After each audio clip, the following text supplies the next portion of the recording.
Alright, Lisbon, how are you doing tonight? Awesome, that's awesome. So, my name is Jeroen, or as people from Portugal like to pronounce it, No, my name is Jeroen. And then I go into this conversation like, Jeroen,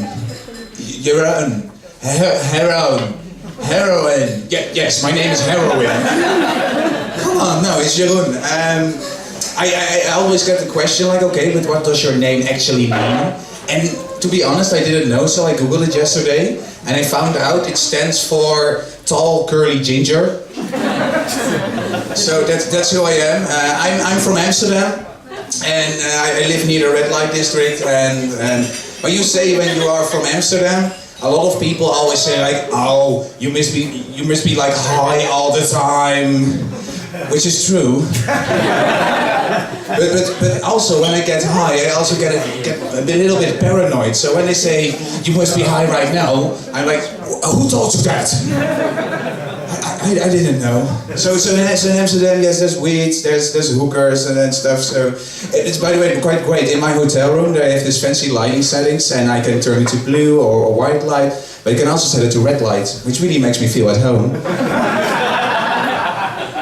It's really great. So I'm not sure, do you in Portugal, do you have those annoying drunk British tourists? Yes. Yeah. Okay, yeah, we got them as well. Can you imagine when they are stoned and horny as well? Oh, it's insane. Those cunts, really, they fuck up your entire city. Yeah, but okay, but and then they voted Brexit. So in these negotiations, can't we say, okay, you get some good trade deals, but please stay the fuck away from our tourist places? Would be great, right? We can just leverage ourselves in there. So actually, to be honest, this is my first international gig doing stand-up comedy.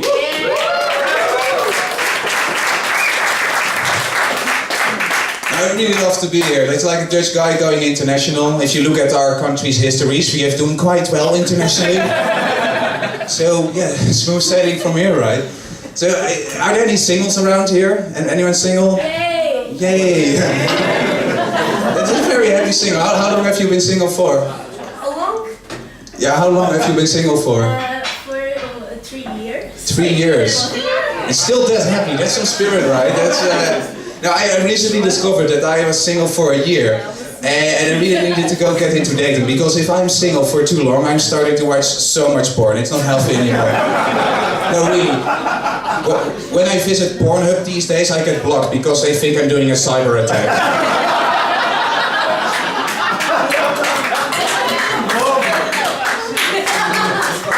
So actually yesterday, because I'm here in Portugal and in Lisbon for the Web Summit. Are there any Web Summit visitors here? No. A few Web Summit visitors here. Yeah. So when I was at the Web Summit, I was quite amazed at the amount of women that are there. It's like 50% women in the tech thing. That's good. That emancipate. We can give that a round of applause. I think we achieve a lot with society. I can't even imagine how many women there would have been if the ones that were lost on the way there also showed up.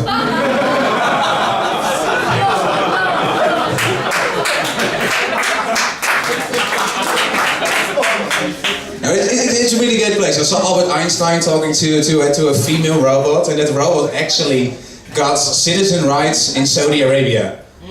Yeah, she probably has more rights than Saudi women. Which is ironic. In Saudi Arabia, they're now allowed to get to drive a car, which is an achievement. They're not allowed to get a driver's license, though. That's funny. I think that robot is the only woman in Saudi Arabia that can effectively and legally drive a car there. That's amazing for me. So yeah, it's a Web Summit. I'm here. So I'm only here for a week. Tomorrow I'm leaving. But I went on Tinder because, as you do. And yesterday I had a date with this American girl, and it went all very nicely, and in the end we went out of the bar, and then there is this moment, and I think all young men can relate, that you want to kiss her, and you have to make the move. Do you know what I'm talking about? The move? Yeah. Yeah, well, the move is by far one of the scariest things that can happen to a young man, really. It's like bungee jumping, skydiving, having drinks with Kevin Spacey. So I was standing there outside, and I went for, leaned in for the move.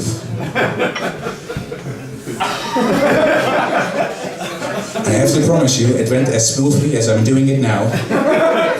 But midway, I realized she had a completely different plan. And she wrapped her arms around me and said very loudly, "Sibling hug!" I didn't know the meaning of that word, but immediately I realized it wasn't good. It was terrible. I wasn't being friend-zoned, I was being brother-zoned. That's the next level of being fucked. And then she spoke the amazing words to me. She said, "Jeroen, you're more like a brother to me." Yeah, but in the end it turned out that I had it all wrong because she told me she was from Texas.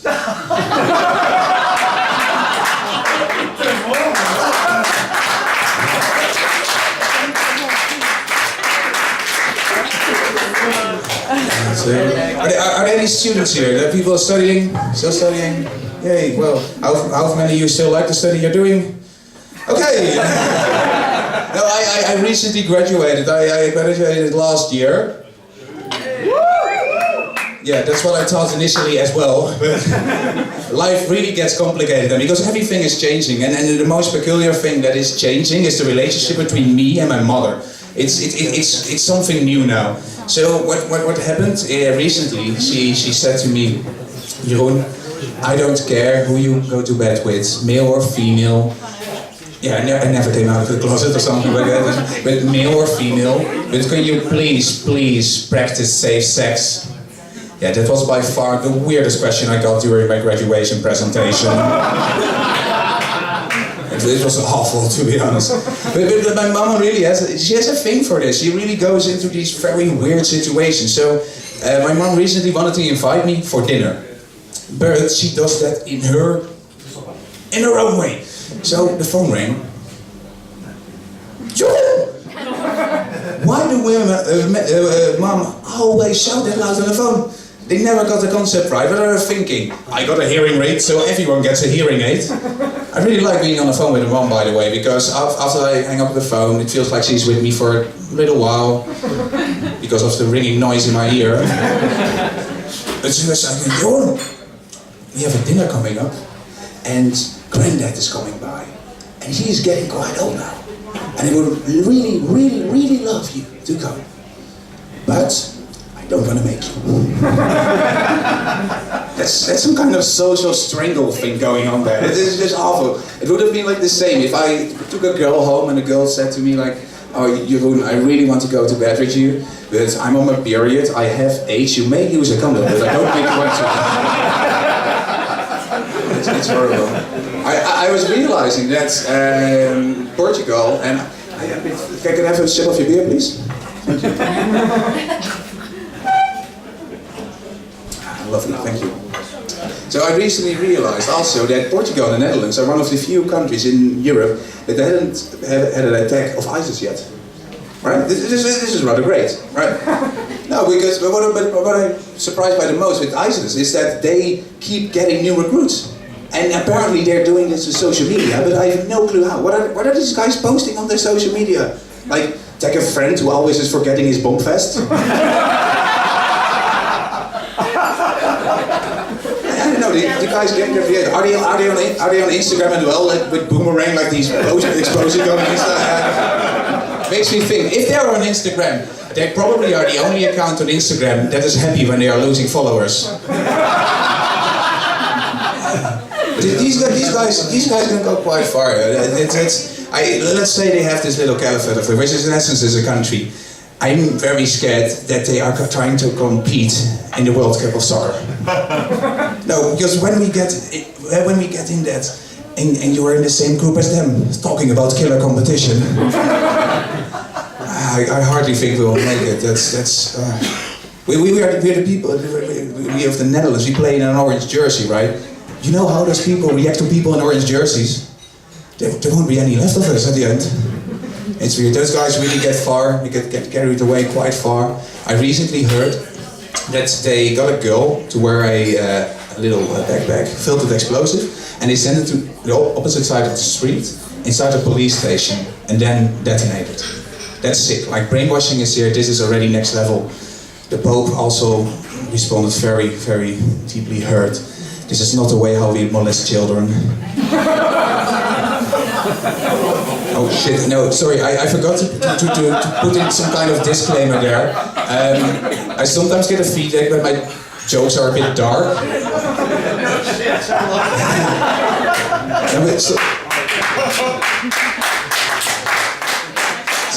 So sometimes I can get really excited and laugh very hard about the joke, and then my friends say to me, dude, that's a news article. Yeah, it's really, so I'm going to round off now. You've been a great crowd so far, so thank you so much. But the weird thing is, they also, these guys from ISIS, they are all doing it to get with virgins, right? That's, who had sex with a virgin here?